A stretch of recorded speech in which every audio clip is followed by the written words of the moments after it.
Тишина, накрывшая небольшой дом на окраине калифорнийского городка, казалась почти осязаемой.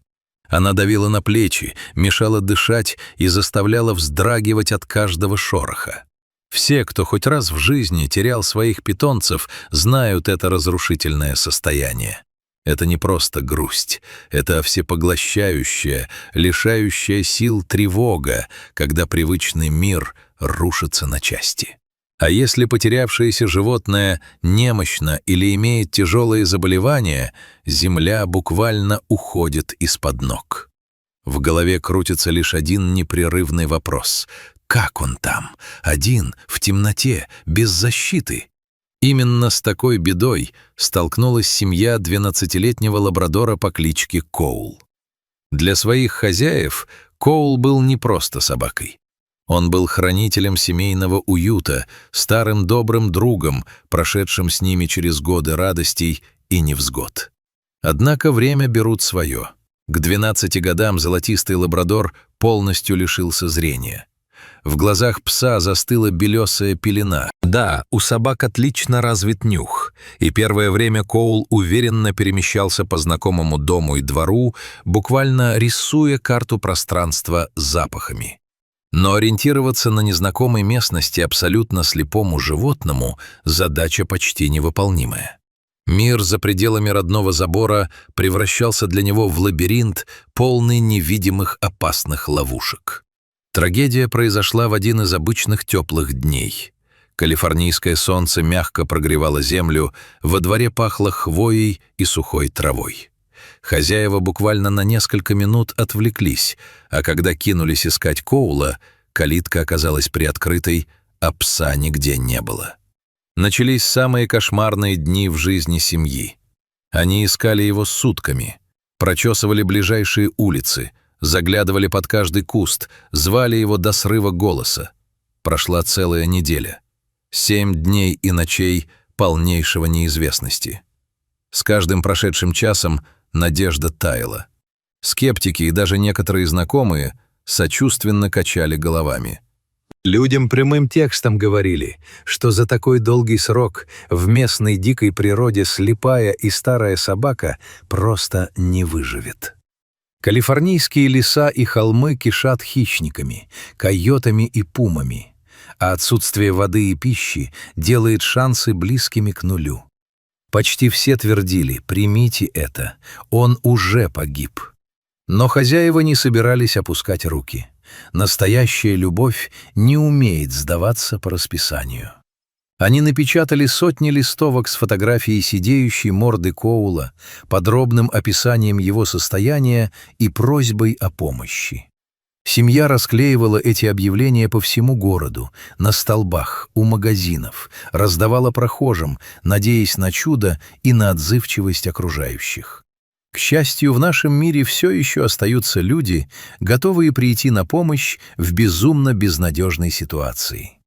Дэн Эстрада был соседом хозяев Коула. Он знал о пропаже пса, видел расклеенные листовки и, конечно, искренне сочувствовал семье, хоть и понимал, насколько малы шансы найти слепую собаку живой спустя столько времени. В один из выходных дней Дэн вместе с друзьями и своими собственными собаками отправился на прогулку в лес. Погода располагала к долгому походу. Маршрут пролегал вдоль местной речушки, протекающей по дну небольшого каньона. Это была глухая, труднопроходимая местность, крутые склоны, поваленные деревья, густой подлесок и холодный речной поток, струящийся по камням. Собаки Дэна весело бежали впереди, исследуя запахи. Друзья шли следом, о чем-то непринужденно беседуя. Когда компания проходила вдоль обрывистого берега реки, Дэн случайно бросил взгляд вниз, на воду. Среди серых валунов и бурлящих потоков ваид выделялось что-то странное. На первый взгляд это было похоже на кучу мусора или мокрую корягу, застрявшую между камнями у самого берега. Повинуясь какому-то внутреннему импульсу, Дэн остановился и присмотрелся внимательнее. Сгусток мусора еле заметно вздрогнул. Мужчина прищурился, спустился чуть ниже по склону и обомлел. В воде, погруженный по грудь в холодный поток, лежал пес. Дэн мгновенно узнал в нем соседского лабрадора. Первая мысль, которая прожгла мозг Дэна и его друзей, была страшной. Собака утонула. Коул лежал абсолютно неподвижно, уткнувшись носом в сухой пятачок между камнями, а его тело выглядело исхудавшим и безжизненным. Пробыть неделю в лесу, без зрения, в воде — это казалось верным приговором. Однако Дэн не стал медлить. Он быстро спустился по скользкому каменистому откосу прямо в реку, подошел ближе, наклонился, и в этот момент произошло чудо. Услышав всплески воды и человеческий шаг, старый лабрадор тяжело вздохнул и приподнял голову. Его белые незрячие глаза уставились куда-то в сторону Дэна, а хвост, едва-едва, слабой и дрожащей амплитудой, сделал один короткий взмах по воде. Он был жив. Он ждал. Эмоции накрыли Дэна с головой. Сердце забилось где-то в горле. «Эй, дружок, ты как здесь?»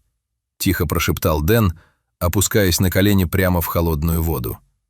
Пес прижался мордой к рукам человека. В этом простом «gestures» было столько боли, усталости и одновременно безудержной детской радости.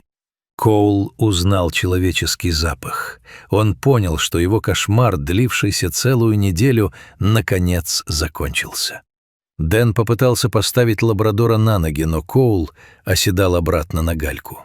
Пес оказался настолько ослаблен, что абсолютно не мог самостоятельно передвигаться. И это было неудивительно. Он провел в диком лесу больше 7 дней без единой крохи еды, на леденящем сквозняке, борясь с гипотермией и страхом. То, что он вообще выжил в таких условиях, не имея возможности видеть опасности вокруг, было настоящим невероятным спасением. Оставить собаку здесь или ждать помощь было нельзя. Пес замерзал. Путь назад лежал через крутой подъем и несколько километров лесной тропы. Тогда Дэн аккуратно обнял крупного старого пса, поднял его обессиленное тело и взвалил себе на плечи, словно тяжелый рюкзак. Коул даже не сопротивлялся. Он лишь доверчиво уткнулся мокрым носом в шею своего спасителя, полностью вверив ему свою жизнь. Шаг за шагом, тяжело дыша и скользя по влажной земле, Дэн понес Коула наверх. Друзья шли рядом, подстраховывая на опасных участках и ведя собак. Это было не просто физическое испытание, это был марш надежды. Пока Дэн нес пса на плечах, один из его друзей достал телефон, поймал слабый сигнал связи и набрал номер, указанный на расклеенных по городу листовках. На другом конце провода раздался дрожащий голос хозяев Коула. Когда друг Дэна произнес слова «Мы нашли вашего пса, он жив», на том конце провода наступила секундная тишина, сменившаяся взрывом эмоций. Хозяева не стали терять ни секунды. Узнав место, куда выйдет группа спасателей, они тут же прыгнули в машину и на предельной скорости выехали им навстречу. Встреча произошла у края лесной дороги, где лесная чаща переходила в открытую местность. Дэн как раз аккуратно спустил Коула с плеч на траву, когда к обочине, визжа тормозами, подлетела машина. Из нее буквально выскочили хозяева. То, что произошло дальше, не оставило равнодушным никого. Объединение семьи было настолько искренним и трогательным, что вызвало слезы даже у суровых мужчин, участвовавших в поисковой прогулке. Хозяева упали на колени прямо в пыль рядом со своим любимцем. Они плакали, обнимали истощенного, пахнущего тиной и сыростью лабрадора, целовали его седую морду и непрерывно благодарили небеса. Коул, несмотря на крайнюю степень истощения, скулил от счастья, облизывал руки своих людей и пытался прижаться к ним всем телом, словно боясь, что этот сон рассеется. В эти минуты не существовало ничего, кроме вернувшейся любви и облегчения. Когда первые эмоции немного улеглись, а Коула заботливо укутали в теплый плед и усадили на заднее сиденье автомобиля, хозяева повернулись к Дэну. В листовках о поиске была указана солидная денежная сумма в качестве вознаграждения тому, кто вернет питомца домой. Семья достала деньги, искренне желая отблагодарить спасителя своего члена семьи. Однако Дэн Эстрада категорически отказался от денег. Он поглядел на заплаканных, но бесконечно счастливых соседей, улыбнулся и сказал, что лучшей наградой для него уже стали слезы радости и живой Коул, который теперь поедет домой в тепло и безопасность. Мужчина попросил хозяев не тратить эти деньги на него, а передать всю сумму вознаграждения в местный фонд спасения животных или приют для бездомных собак. Дэн хотел, чтобы эта история спасения подарила шанс на жизнь и другим четвероногим, у которых, возможно, пока нет своих любящих хозяев. В тот же день Коула доставили к ветеринару. Врачи подтвердили сильное истощение и легкое переохлаждение. Но, к великому удивлению специалистов, никаких серьезных травм или повреждений внутренних органов у 12-летнего слепого пса не обнаружили. Организм старого лабрадора проявил невероятную волю к жизни.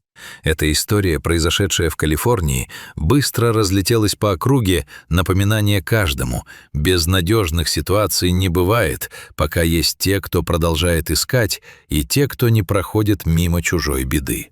Старый слепой Коул вернулся на свой любимый коврик у камина, окруженный заботой и теплом, а Дэн Эстрада просто доказал, что для того, чтобы стать чьим-то ангелом-хранителем, достаточно лишь вовремя присмотреться к шуму воды и не побояться протянуть руку помощи.